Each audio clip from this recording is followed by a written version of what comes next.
Gaming Bolt presents 15 most tedious things you've done in video games. Games can be a blast, but they can also be full of tedious activities that test your patience and overwhelming commitment to the genre. Nowadays, some of the more tedious activities can be optional. However, entire genres like MMOs and RPGs often rely on tedious mechanics to keep you playing.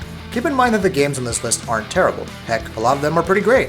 It's just that it can be hard to ignore some of the tedium when it's your 20th try on something. Raiding for loot.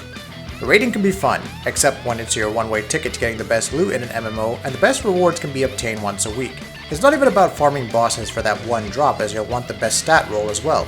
You wouldn't think it to be the most infuriating task, but ask anyone who's never had a Fatebringer drop in year 1 of Destiny. The struggle is real. Farming materials. Before you ever get to the process of actually upgrading or crafting weapons, you need materials, and they don't come cheap. Nowadays, Bungie's Destiny lets you buy materials, but in the beginning, you had to memorize farming routes on each planet and set for hours upon end to get what you needed. The Division is worse. The Dark Zone is the only place to acquire high-end Division tech, and someone else is likely to get it before you. This has been changed in Update 1.2, but unfortunately, there now seems to be a shortage of electronics and tools. In a way, Dark Souls and Bloodborne can also be considered since they require souls and blood vials for the leveling process, but neither ends up as aggravating as the above examples. Crafting for better rules. Crafting is another quintessential part of MMOs. Look at The Division, which had players crafting dozens of Vector 45 ACPs before the hike in material requirements. Of course, the problem is the stat roll on your weapon, leading you to create the same item again and again, gathering materials ad nauseum.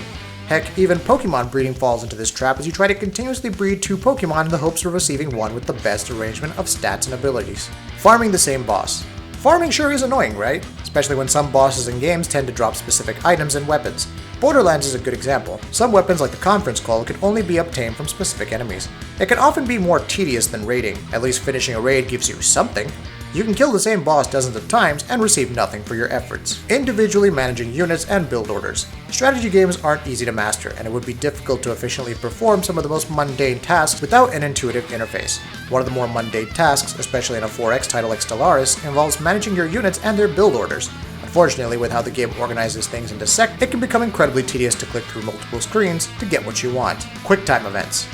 Contrary to what you might think, we don't hate QuickTime events. When they're handled sporadically, they can add some interesting nuance to scenes, like in God of War. When you're just hitting a random assortment of buttons during key cutscenes, it becomes a nuisance. Rise Son of Rome went a step further and reduced its gameplay to little more than QTE spamming, dragging down the experience considerably. Collectibles. Assassin's Creed Are You Listening? Collectibles are meant to give you a reason to continue playing after the game's main story has concluded. Of course, we can't be motivated to collect things with strongly written subplots. Oftentimes it devolves into collect X number of feathers, Y number of chests, and whatnot. Sure, there's some lore to discover along the way, but it just becomes tedious after a point. Scanning planets for materials. You know what's worse than gathering materials by running around? Scanning planets for materials and sending probes to extract the same in Mass Effect 2. Sometimes you need to do this in order to unlock some quests. Those materials are important for upgrades, so it's not like the process can be skipped. But dear lord is it a boring, slow, and tedious process that breaks the pacing so abruptly. Retreading your grave. Dark Souls is a difficult experience, especially when it comes down to defeating the bosses. However, most of the difficulty, and tedium, can come from trying to survive in the rest of the world. Dying in the middle of an area and having to go through waves and waves of enemies again to get to your souls, and subsequently progress forward, has the potential to break most gamers. What happens if you die without retrieving your souls? Let's just not talk about it. Clicker games. The very nature of tedium involves doing the same thing again and again and again, to tiring effect. Clicker games have their followers, but they can be awfully tedious in a hurry since, well, you're just clicking on something. Again and again and again.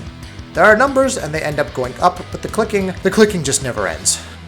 Achievement/trophy hunting.